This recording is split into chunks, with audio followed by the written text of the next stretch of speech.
De hoje. Vamos então conversar um pouquinho sobre a resposta, né, da pergunta que nós temos para hoje. Então vamos ver aqui qual é a pergunta. A pergunta é a seguinte, olha. Por que países cristãos... É isso?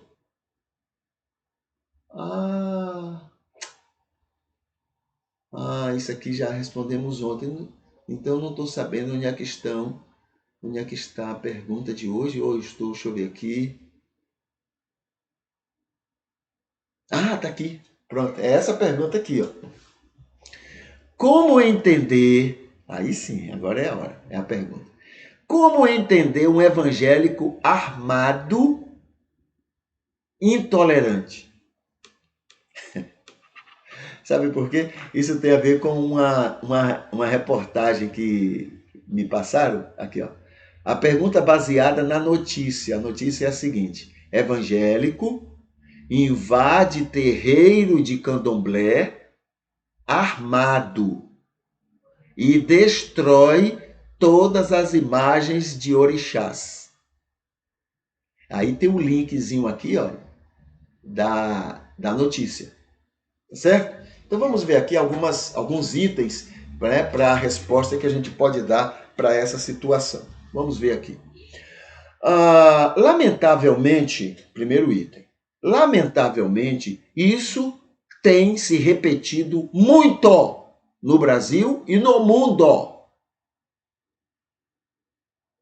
Principalmente no Rio de Janeiro, onde já se encontra muitos milicianos evangélicos, olha aqui, milicianos evangélicos e muitos traficantes evangélicos.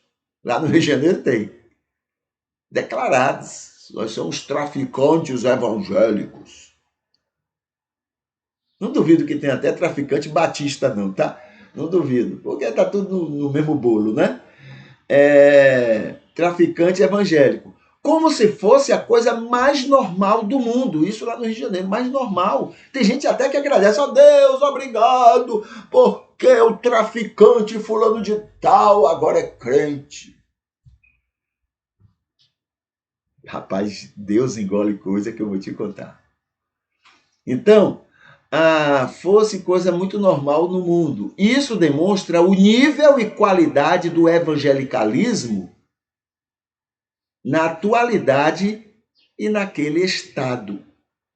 No Rio de Janeiro. O Rio de Janeiro está dando de tudo, infelizmente. De gente boa a gente ruim, dá de tudo. 2 crimes antibíblicos contrários a Jesus estão sendo mencionados nessa reportagem. 2 crimes contra Jesus. E temos 2 motivos para tudo isto estar acontecendo.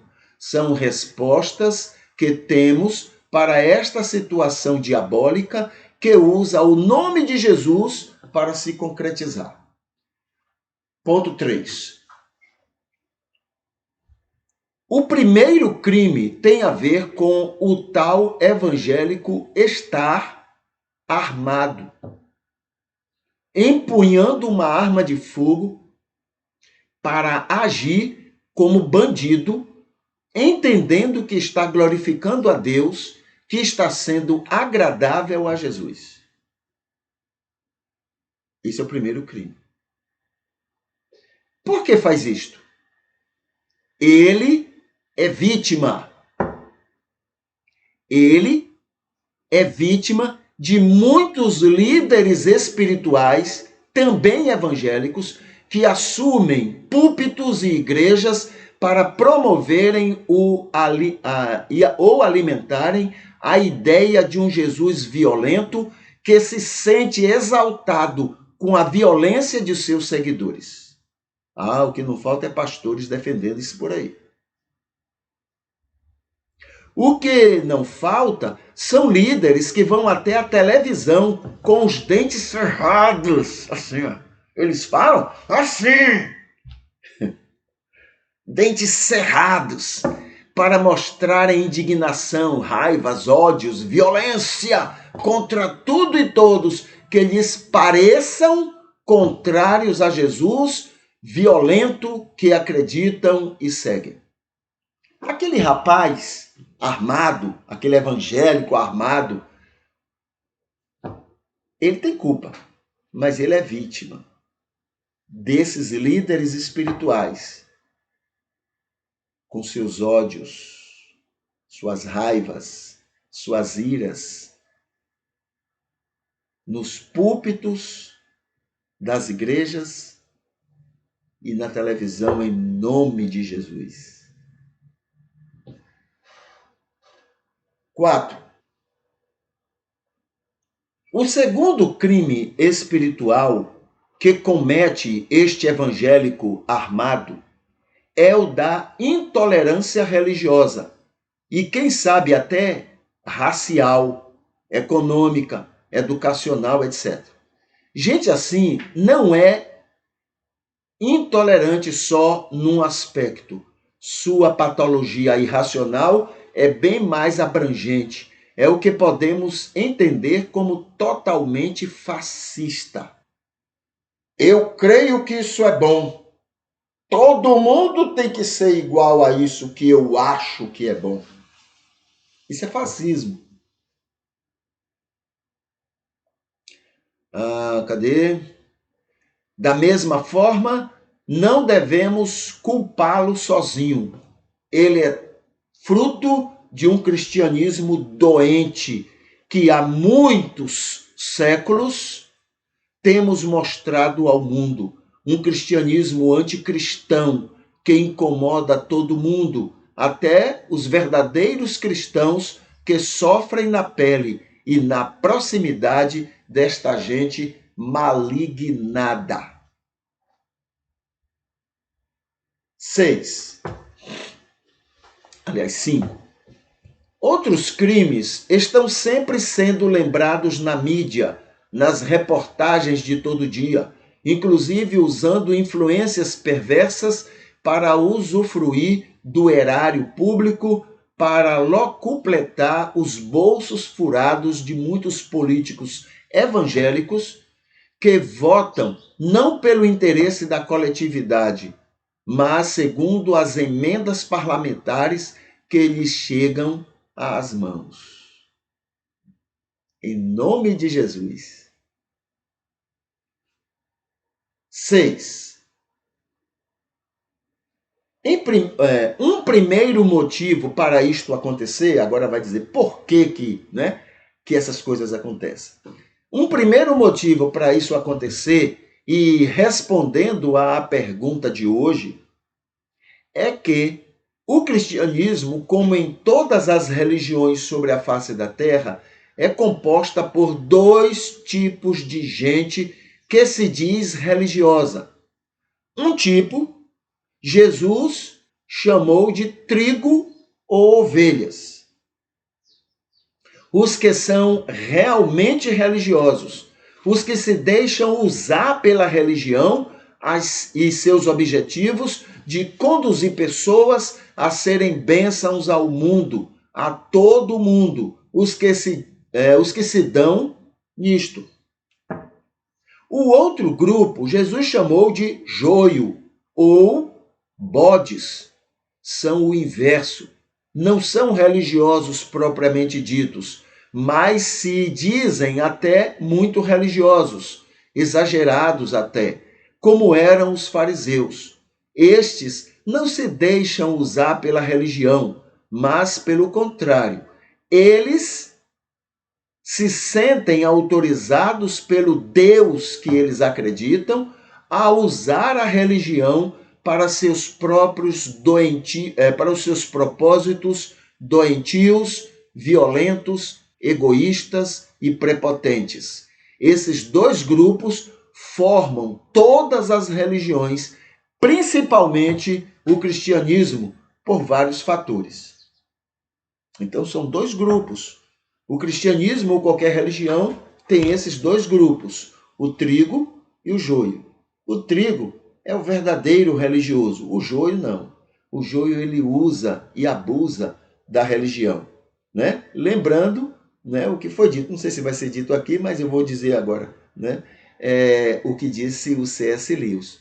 Dos homens maus que existem sobre a face da terra, Os religiosos são os piores. O joio é o pior. Vamos ver aqui, o ponto 7. Um segundo motivo para que este evangélico armado entre no terreiro de candomblé e destrua todas as imagens de orixás, e não somente este ato violento e outros tantos que, com certeza, gente como ele faz com a própria família, conhecidos, no trabalho e etc., é a influência forte que até hoje funciona na pregação que recebemos no Brasil com os primeiros evangélicos a chegarem por aqui. Os evangélicos americanos, quando vieram ao Brasil trazer o cristianismo deles, era um povo que, por ganância, já havia tirado tudo dos índios e matado a maioria dos nativos naquele território. E, naquela época, estavam saindo de uma guerra civil. Uma guerra civil por não quererem abrir mão do uso e abuso de negros africanos e suas religiões como escravos em suas propriedades. Justamente os cristãos brancos foram os nossos evangelizadores. E eles infusaram na cabeça da gente todos aqueles preconceitos e intolerâncias que eles tinham. Eu não digo que era de uma maneira consciente, mas eles eram assim e naturalmente passaram isso para a gente. Então está explicado, né? 8º ponto. Por causa da influência deste segundo motivo, é que mesmo não justificando diante do ensino de Jesus, compreendemos porque temos tanta dificuldade em respeitar a religião dos outros. Nós somos totalmente intolerantes. Se você, como é que diz? Se você, deixa eu falar de outro jeito. É muito mais, o católico, por exemplo, ele nos aceita com muito mais facilidade do que nós a eles. Eles criticam muito menos nós, e olha que nós temos muitos motivos para sermos criticados, do que nós a eles. A gente tem respostas na ponta da língua para falar mal da crença, da religião, da religiosidade deles. Então, isso explica por que nós temos tanta dificuldade em respeitar a religião dos outros. Assim, temos dificuldade em respeitar e defender o direito que as pessoas têm de serem e pensarem diferentes de nós. O americano não gosta de gente que pensa diferente deles. Entendeu? São inimigos. Todos que pensam diferente deles são inimigos. Imediatamente. E eles são duros com os inimigos. E a gente pegou isso. A gente vive isso o tempo todo. Compreendemos porque nos incomodamos com o desenvolvimento econômico dos outros e queremos ganhar, lucrar, sem nos preocupar com a miséria dos outros. A gente compreende.